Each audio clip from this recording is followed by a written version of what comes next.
Welcome to ISE's Equity Index Weekly Outlook, a weekly outlook on ISE and other industry indexes, hosted by Patrick Ceresna, a derivative market specialist and investment manager with extensive expertise in options and the broader derivative markets. ISE trades options on more than 15 proprietary sector indexes, as well as broad-based indexes and a variety of licensed benchmarks. ISE continually enhances its trading systems and develops new index options products to provide investors with the best marketplace and investment tools to trade smarter. Hello and welcome to the ISE Equity Index Outlook for November 17th, 2009. This is Patrick Ceresna. As always, we start off with a chart of the S&P 500 using that SPDR exchange traded fund symbol SPY. Over the last few months, one of the things that we were looking for was a potential market top coming in here below this 110 to 112 zone. More or less, we had numerous tests at this point into there. One of the first scenario that we were looking at was actually a failed rally attempt, which didn't play out. But our second scenario was that we come back for another retest of the previous highs, which at this point is playing out perfectly into that scenario. So at this point, we're really at the cusp where early in the week we need to see some market reversals and push back down toward that 103 to 105 area to continue to solidify a topping formation.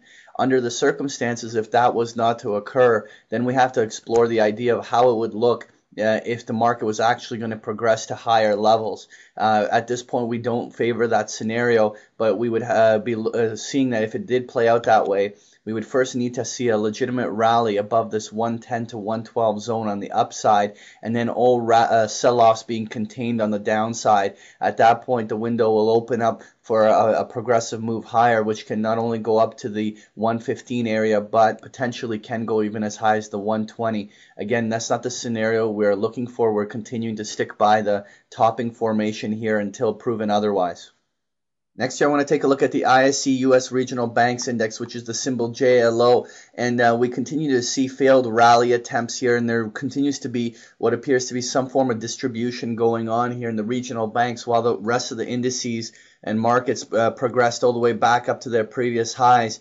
We're going to be carefully watching this 18.5 area right along these lows.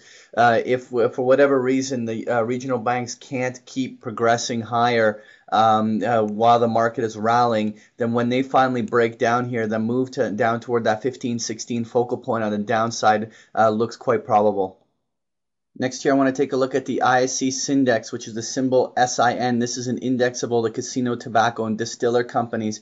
And in this index, we also saw quite a dramatic sell-off back a few weeks ago, which found support right at that 98 to 100 zone. Right now, over the last week or two, we've just simply been retracing higher into what is the natural retracement zone marked off by that blue box.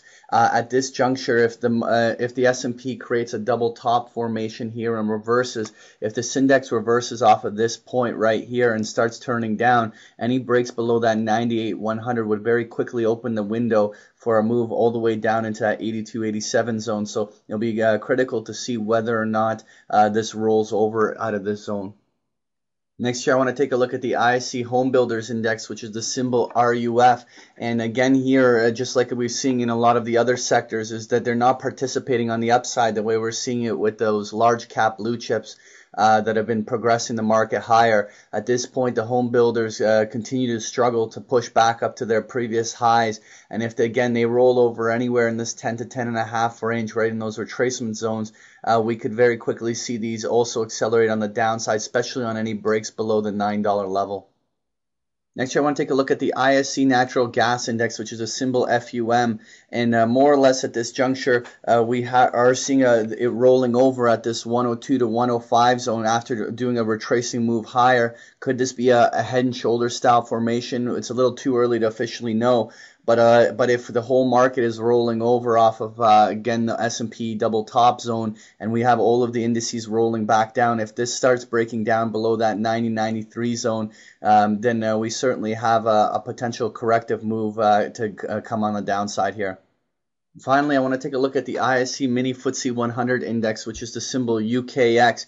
And the UK market has really had a very robust rally since the July low and pushed much higher. We now continue to see it coming back to retest up into this 520 to 530 area after that consolidation. And similarly, like we are talking about in the S&P, you can truly transpire it right back onto this chart. If we are going to see a double top come in here, the selling would have to really come in early this week, and we would have reversals all the way back down to that 500 level. In the same regards, if we have a breakout, let's say up to 540, 545 on the upside, and then all selling is contained into that 520, 530 area, at that point we have to visit the idea that there may still be one more leg higher left in the market. That was your ISE Equity Index Outlook. Thank you for joining me. Thank you for participating in this week's session. Please join us again next week. For more information about Patrick Ceresna and to sign up for free index options trade alerts, visit www.optionsource.net. To learn more about ISE index options, visit us at www.ise.com/indexoptions.